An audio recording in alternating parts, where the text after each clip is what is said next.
Gracias, presidente. Buenos días, colegas. Buenos días al pueblo ecuatoriano que nos sigue a través de los medios telemáticos. Y en especial, un saludo y un abrazo a todas las organizaciones de defensa de los derechos de la población LGBTIQ+.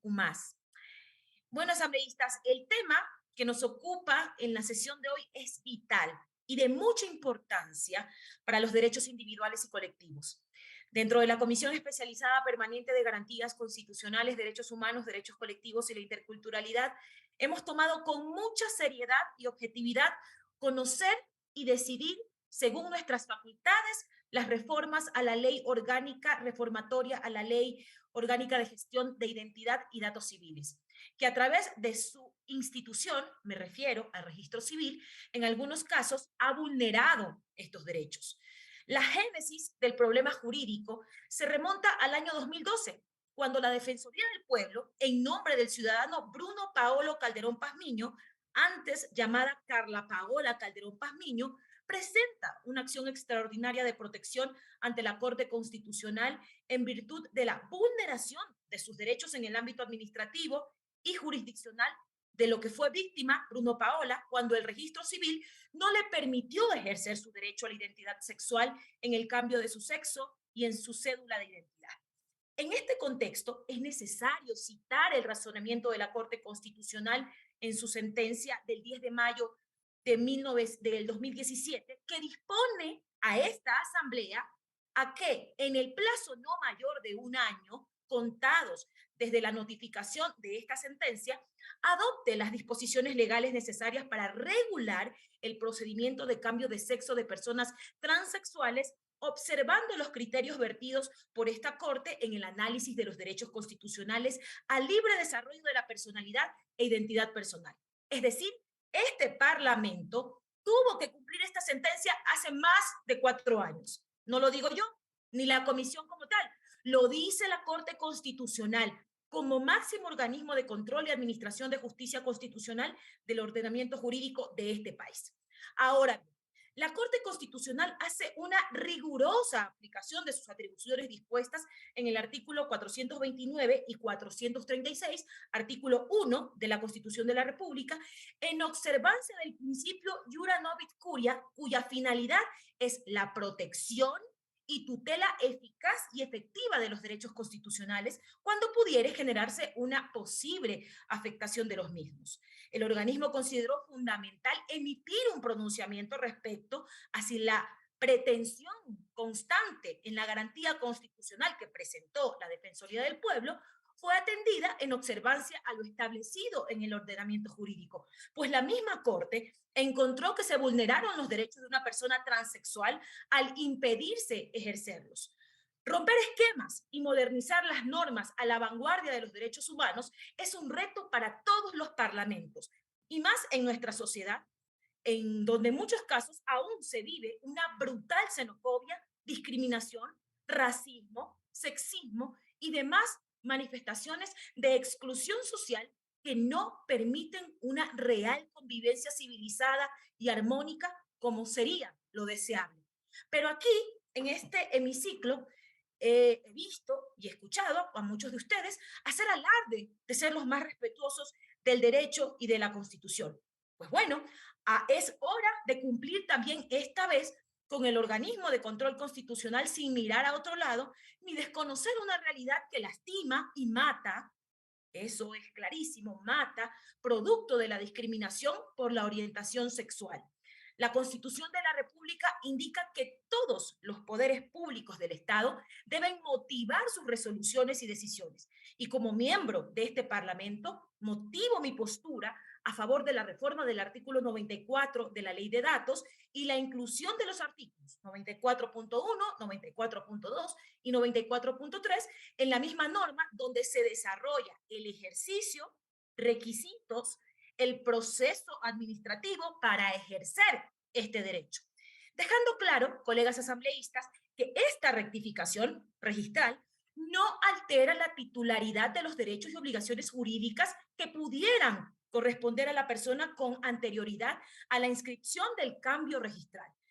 ni los provenientes de las relaciones propias del derecho de familia en todas sus órdenes y grados, las que se mantendrán inmodificables, incluida la adopción. La Corte Constitucional, dentro de su motivación para fallar, de acuerdo a la sentencia Supra,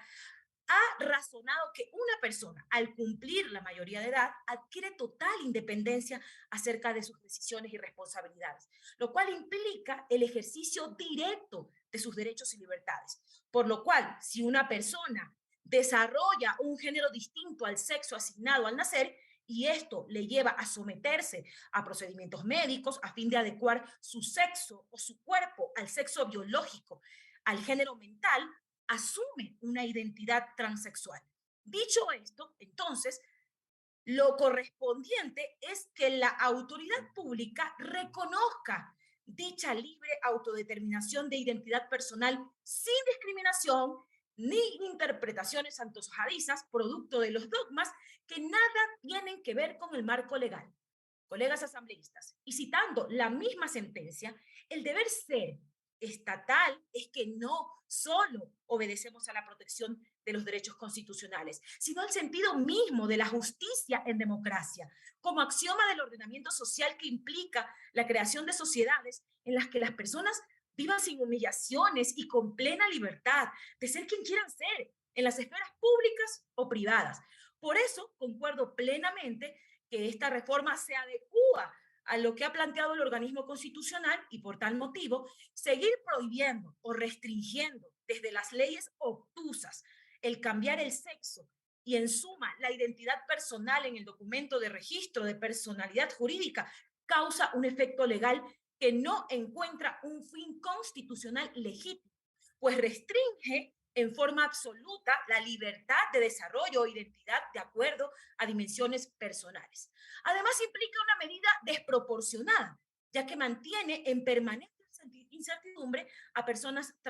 transexuales, quienes en la práctica poseen una doble identidad, la legal y la asumida, obligando a las personas en esta condición justificar su identidad e intimidad en todo acto en el cual se use la cédula de identidad, además de someterse a posibles discriminaciones en la vida cotidiana.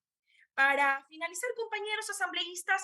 ya en Chile, Argentina, Uruguay, Colombia, Bolivia, se han cumplido con los derechos de la población LGBTI referente a este aspecto. Hay que recordar que cuando el constituyente reconoció a todos los ecuatorianos y ecuatorianas una serie de garantías, derechos y principios rectores, y mientras la norma constitucional esté vigente, es de carácter de obligatoria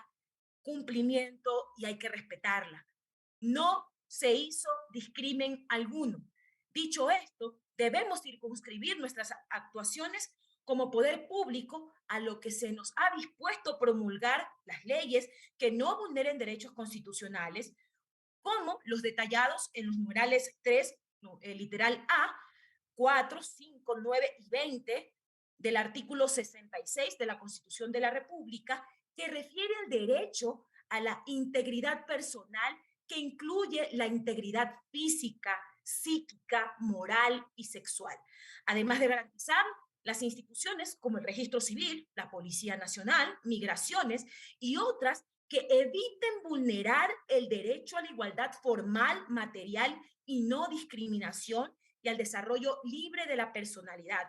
Hemos realizado 37 reformatorias más que constan dentro del informe de primer debate, tratando modificar la ley de identidades para que se ajuste estrictamente al texto constitucional y que vaya a favor de los derechos de todas, de todos y de todes. Nos hemos planteado mejorar y fortalecer la gestión. Minutos, asambleísta. Gracias, presidente. Ya estoy por concluir. Nos hemos planteado mejorar y fortalecer la gestión del registro civil en su funcionamiento y trámites de todos los actos y hechos civiles que realicen los ecuatorianos. Estamos seguros que por parte de las diferentes bancadas realizarán aportes que van a enriquecer el debate y el contenido con el fin de que nuestra comisión pueda acoger en su seno las más pertinentes observaciones que se realicen. Por un país sin discriminación,